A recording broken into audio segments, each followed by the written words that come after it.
फाशी कोण बोलते देणार नाही, घेतल्याशिवाय राहणार नाही, कोण बोलते देणार नाही, घेतल्याशिवाय। आणि मागच्या वर्षी आरसीएफचा जेव्हा विस्तारीकरणाचा प्रस्ताव आला तेव्हा आम्ही मुख्यमंत्र्यांच्या आदेशाप्रमाणे त्याला मान्यता दिली। त्यावेळी त्यांनी आम्हाला आश्वासित केलं होतं की कुठल्याही परिस्थितीमध्ये येणाऱ्या विस्तारीकरण प्रकल्पामध्ये या प्रकल्पास नोकरी दिली जाईल। प्रकल्प चालू होऊन 6 महिने झाले विस्तारीकरणाचा, पण आरसीएफ त्याच्यामध्ये कुठलेही मार्ग काढण्यास तयार नाही आहे। आणि म्हणून अनेक वेळा निवेदना माध्यमातून आम्ही त्यांना सूचित केलं की बाबा शेवटी नसेल तर आम्हाला राष्ट्रीय लढायला जाईल। महाराष्ट्र राज्याचे मुख्यमंत्री आदरणीय फडणवीस साहेब यांनी केंद्रीय मंत्री JP नड्डांना देखील पत्र दिलं। त्यांनी त्याच्यामध्ये सूचित केलं, सांगितलं की कुठल्याही परिस्थितीमध्ये विस्तारीकरणाचं काम सुरू होते हे बाधित जे आता प्रकल्पग्रस्त आहेत त्यांना ॲजिटिव्ह नोकरीमध्ये सामावून घ्यायला पाहिजे।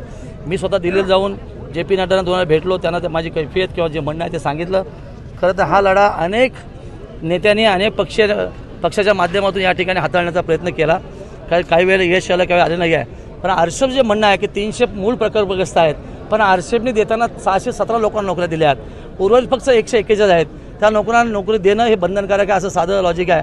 आरसीएफ जे कोर्टाचं कारण सांगतं, ज्या सुप्रीम कोर्टामध्ये गेले त्याच्याशी आमचा कुठलाही भूमिपुत्रांचा संबंध नाही आहे, तो थेट जिल्हाधिकाऱ्यांशी आहे। त्यांनी नवीन दाखले देऊ नये हा त्याचा मागचा उद्देश आहे, तो जिल्हाधिकारी निर्णय घेतील। पण जे दाखले व्हेरीफाईड आहेत त्यांना विस्तारीकरणामध्ये आम्हाला सामावून घेतलं पाहिजे, ही साधी आमची सोपी मागणी आहे। आणि म्हणून आरसीएफ ऐकत नसेल तर ही लढाई आमची जारी राहील। आज आम्ही रस्त्यावरचं आंदोलन पुकारले, 2 दिवस आमचं साखळी उपोषण या ठिकाणी प्रकल्पाच्या माध्यमातून। पण 17 तारखेला अलिबागमध्ये येणाऱ्या सगळ्याच लोकांना आम्ही बंदी करणार आहोत, जेणेकरून केंद्र सरकारचं लक्ष याच्यावरून होऊन खऱ्या अर्थाने आमच्या भूमिपुत्रांना न्याय मिळेल ही मागची त्याची भूमिका। सर, आपण स्थानिक शिक्षकांनी कायदा आणि सुव्यवस्थेचा प्रश्न निर्माण होऊ नये या संदर्भात जिल्हाधिकारी कार्यालयात झालेल्या बैठकीत देखील आपल्याला आव्हान केलेलं आहे। आणि आपण या ठिकाणी भाषणामध्ये सांगितलंय की आरसीएफच्या अधिकाऱ्यांच्या घराला कुलूप लावणार, हा वाद अधिक चिघळण्याची शक्यता होऊ शकते, काय कसं बघता आपण लोकप्रतिनिधी आहात? आणि ते म्हणाले केंद्राचा प्रकल्प आहे।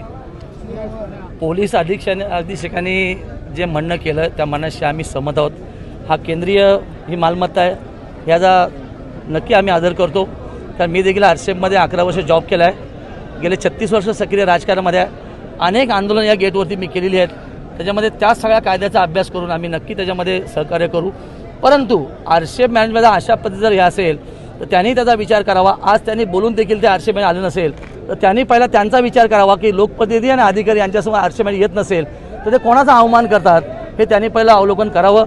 आम्हाला पूर्ण खात्री आहे की या सगळ्या संदर्भात पोलीस अधिकारी असतील, जिल्हाधिकारी असतील, हे सगळे आम्हाला सहकार्य करतील आणि आमच्या आंदोलनाला पाठिंबा देतील असं मला वाटतं। आंदोलन कधीपर्यंत सुरू राहील? नाही, ह्याचा काय अंत नाही आहे। हे आंदोलन जोपर्यंत निर्णय मिळत नाही तोपर्यंत कायम चालू राहणार।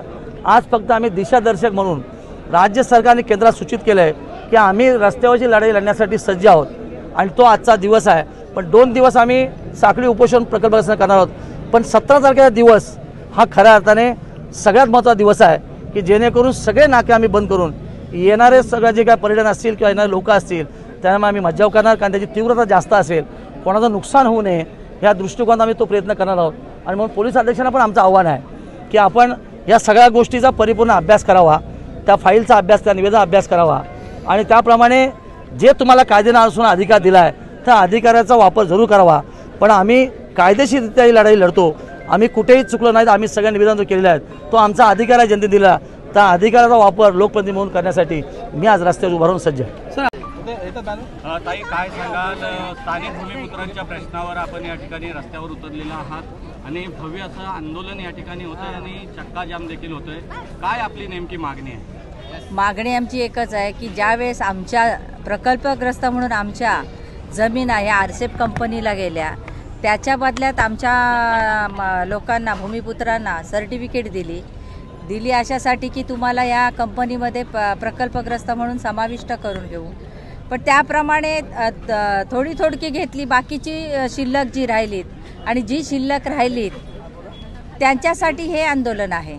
आतापर्यंतच्या प्रवासामध्ये जवळजवळ 40 वर्ष हे आमचे भूमिपुत्र न्यायप्रविष्टेत आहेत की प्रतीक्षेत आहेत की आमची मुलं ही लागली पाहिजे, कारण आम्हाला शासनाकडून सर्टिफिकेट दिलेले आहेत त्यावेळेस, ज्यावेळेस आमच्या जमिना गेल्या आणि त्याच्या बदल्यात आम्हाला ही सर्टिफिकेट दिलीत आणि आमचा तो अधिकार आहे। कारण आज प्रकल्प उभा आहे केंद्र सरकारचा हा आमच्या जमिनांवर आहे, आमच्या पूर्वजांच्या जमीन आहेत आणि त्या जमिनांवर हा प्रकल्प आहे.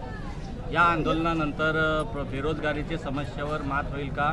अनेक तरुणांना संधी मिळेल का? आणि भविष्याच्या काळामध्ये बेरोजगारांना नोकरी देण्याच्या संदर्भात शिवसेनेची भूमिका काय असणार? पहिला प्रश्न असा आहे की ज्या लोकांची जमीन गेली त्यांचा हा प्रश्न आहे. बेरोजगारी आता तसं बघायला गेलं तर आमच्या थळमध्ये जेवढी जमीन गेली त्या लोकांना आम्हाला ह्या त्यांनी नोकऱ्या ह्या दिल्याच पाहिजे, कारण ते बंधनकारक आहे. त्याच्यासाठी हा झगडा आहे. आणि शिवसेनेची भूमिका विचाराल तर आमदार साहेब ज्यावेळेस जिल्हा प्रमुख होते आणि त्याच्या अगोदरचा जर तुम्ही आमचा प्रवास बघितलात तर हा आम्ही प्रामुख्याने प्रयत्न करतो की माझ्या ह्याच्यामध्ये म्हणजे मतदान आमचं जे कार्यक्षेत्र आहे त्याच्यामध्ये बेरोजगार हा राहिला नाही पाहिजे. आज 3 दिवसापूर्वी आम्ही भव्य असा रोजगार मेळावा घेतला कोयनाडला. तिथे सुद्धा डायरेक्ट आम्ही त्या ठिकाणी म्हणजे हे करून कंपन्यांना बोलवून त्या बेरोजगार तरुणांना रोजगाराची संधी आम्ही मिळवून दिलेली आहे. 40 वर्षाचा लढा लढतोय आपण आणि आता दिवाळी तोंडावरती अशातच आज जर आपल्याला न्याय मिळाला तर त्याचं किंवा जर रान करू, कारण जमीन आमच्या बापाची आहे, त्याच्यामुळे त्याच्यासाठी काही परिणाम होतील किंवा काय होईल ह्याचा आम्ही न विचार करता प्रत्येक टोकाचा निर्णय घेऊन आम्ही निर्णय घेणार आणि आम्ही लढा देणार, कारण आमच्या अधिकाराचा आहे, आमच्या हक्काचा आहे. अन्यथा आमच्या जमिना परत द्या. जर